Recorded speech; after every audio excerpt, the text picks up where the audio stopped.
Hello everyone, welcome to my channel. চলে আসলাম আবার একটা নতুন রেসিপির সাথে। আজকে ঘরোয়া পদ্ধতিতে শিং মাছের ঝোল রেসিপি দেখাবো, যেটা গরম গরম ভাতের সাথে খেতে না দারুণ লাগে। কড়াই বসিয়ে প্রথমে তেল দিয়ে এখানে ফুলকপি আলুটাকে একটু নুন হলুদ দিয়ে ভালো করে ভেজে নিয়েছি। ওই কড়াইতেই সামান্য পরিমাণ আরেকটু তেল অ্যাড করে দিয়েছিলাম। তারপর পেঁয়াজ কুচিটাকে ভালো করে ভেজে নিয়ে দুটো কাঁচা লঙ্কা মাঝখান দিয়ে ফেটে দিয়ে দিলাম। এখানে দিলাম রসুন বাটা, আটা বাটা আর কাঁচা লঙ্কা বাটা। একটু ভেজে নেওয়ার পর সামান্য একটু জল দিয়ে মশলা দিয়ে দিতে হবে। নুন, হলুদ গুঁড়ো, লঙ্কার গুঁড়ো, সামান্য একটু ধনে গুঁড়ো, জিরে গুঁড়ো। দেখো মশলা পরিমাণটা তোমরা কিন্তু বুঝে দেবে। ভালো করে একটু কষিয়ে নেওয়ার পর এখানে আমি মাছটা দিয়ে দিচ্ছি। মাছটা তোমরা চাইলে ভেজে দিতে পারো। আমি প্রথমবার এভাবে ট্রাই করেছি, বেশ ভালো লাগছিলো, ছিটকে যাচ্ছিলো যেরকম মাছগুলো। তারপর টমেটোগুলো দিয়ে দিলাম মাঝখানে আর ঢাকা দিয়ে দিলাম। তো ঢাকাটা উল্টিয়ে দেখি মাছটা ভালোই কষানো হয়ে গেছে।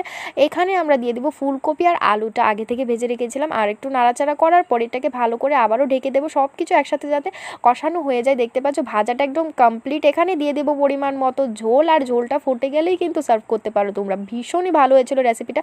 আর হ্যাঁ, তোমরা কিন্তু চ্যানেলটাকে